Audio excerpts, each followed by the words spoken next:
আমি আবার চলে এলাম বর্ধন মান্তু প্রোফাইল থেকে মান্তু বর্ধন। এরকমই একটা বৃষ্টির দিন, যেখানে নাকি পরিবারের সবার আবদার খিচুড়ি খাবে। কিন্তু সত্যি নানা রকম রান্নার পর আবার খিচুড়ি, তাই চলে গেলাম মায়ের দেখা কিছু শর্টকাট টিপস এর মধ্যে অ্যাপ্লাই করলাম, তোমাদেরকেও শেয়ার করলাম। বাড়িতে যদি এরকম বায়না হয় তাহলে তার জন্য এভাবেই করো। চাল ডাল একত্রিত করে ভেজে নিও, তারপর একটা কড়াইয়ের মধ্যে তেল দিয়ে তার মধ্যে ফোড়নে যেগুলো নর্মাল ফোড়ন দিয়ে চাল ডালটা ভালো করে ধুয়ে তার মধ্যে দিয়ে দিও, ভালো করে নেড়ে নিও। তবু আমি বলে দিচ্ছি, ফোড়নে দিয়েছি তেজপাতা, শুকনো লঙ্কা, জিরে ফোড়ন। গন্ধ ছাড়তেই দিয়ে দিলাম ধোয়া চাল ডালটা, মুগ ডাল এবং গোবিন্দভোগ চাল। ভালো করে নেড়ে নিলাম, কারণ হচ্ছে চালটাকে একটুখানি নেড়ে সাঁতলে না নিলে চালটা খুব তাড়াতাড়ি নরম হয়ে যাবে আর ডালটা তখনও সেদ্ধ হবে না। এইগুলো দেখেছিলাম ছোটোখাটো জিনিস মায়ের কাছে, তাই মায়ের থেকেই শেখা। চটপট করে মা যেমন আমার মন রাখতো, আমাকেও তো রাখতে হয় পরিবারের সবার মন। নুন হলুদ যুক্ত করলাম, তারপরে দিয়ে দিলাম কাঁচা লঙ্কা 3-4টে, আর তারপরে নর্মাল মশলা, একটুখানি আদা বাটা আর একটু জিরে গুঁড়ো এর মধ্যে দিয়ে ভালো করে কষিয়ে নিলাম। দেখতেই পাচ্ছ আমি কিন্তু দিয়ে দিলাম নর্মাল মশলা, আদা জিরে একসাথে। এবারে ভালো করে চাল ডালটার সাথে কিন্তু নেড়ে নেবে, বেশ অনেকক্ষণ ধরেই কিন্তু নেড়ে নেবে, কারণ মশলার গন্ধটা তা না হলে থেকে যাবে।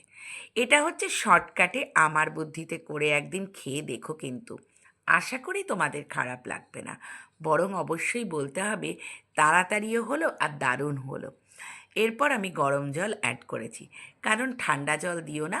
চাল ডালটা যেহেতু সাঁতলে নেওয়া হয়েছে, তাই গরম জলটাই এর জন্য বেস্ট। আর দেখবে কখনো অনেক সুন্দর করে রান্নাও কিন্তু ভালো টেস্ট হয় না, আর এরম শর্টকাটে রান্না করলে সেটাই খেতে কিন্তু অসাধারণ হয়। খুব ভালো করে নেড়ে নিলাম, প্রায় খিচুড়ি হয়েই এসেছে, দেখতেই পাচ্ছ তোমরা। আর এত সুন্দর গন্ধ বেরিয়েছিল না, কি বন্ধুরা আমার ব্লগগুলো তোমাদের কেমন লাগে? যাক, কথা বলতে বলতে কিন্তু ওপর থেকে একটু সম্বারও দিয়ে দিলাম। সেই একই জিনিস, একটু আদা জিরে সম্বার আলাদা করে একটা প্যানের মধ্যে একটুখানি নেড়ে নিয়েছিলাম, তারপরেই সেটা ওপর থেকে দিয়ে দিলাম, দিয়ে এবার খিচুড়ির সাথে মিশিয়ে দিলাম। তারপর একটু মিষ্টি, একটু ঘি, এগুলো তো কমন জিনিস বলো।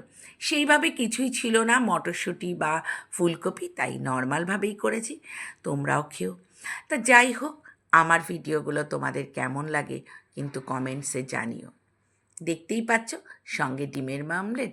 আর এই তারপরেই চলে এলাম, তোমরা অনেকেই হয়তো জানো যে আমার ফলহারিণী কালী পুজো আছে, তাই জন্যই মায়ের মূর্তিতে বিভিন্নভাবে একটুখানি বস্ত্র পরানো, তারপর মাকে সাজানো, এই সমস্ত কাজগুলো সত্যিই খুব ভালো লাগে আর মনটাও ভীষণ ভালো হয়ে যায়।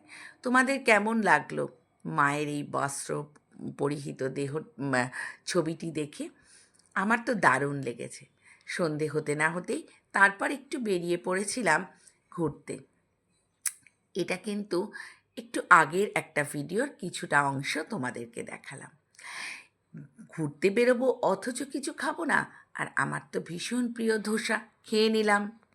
তারপর অবশেষে ধোসাটাকেও তো হজম করতে হবে। আর তারপর তো জানোই যে পরিমাণ গরম পড়েছে, সত্যি আর ভালো লাগছে না গরম। আবার বেশি বৃষ্টিও আমি খুব যে পছন্দ করি সেটাও নয়, তাই জন্য একটু ঠান্ডা খেতে চলে এলাম আরও একবার সেই দোকানটাতে। এই দোকানের ঠান্ডাগুলো কিন্তু আমার দারুণ লাগে। চলো, এইটুকুই।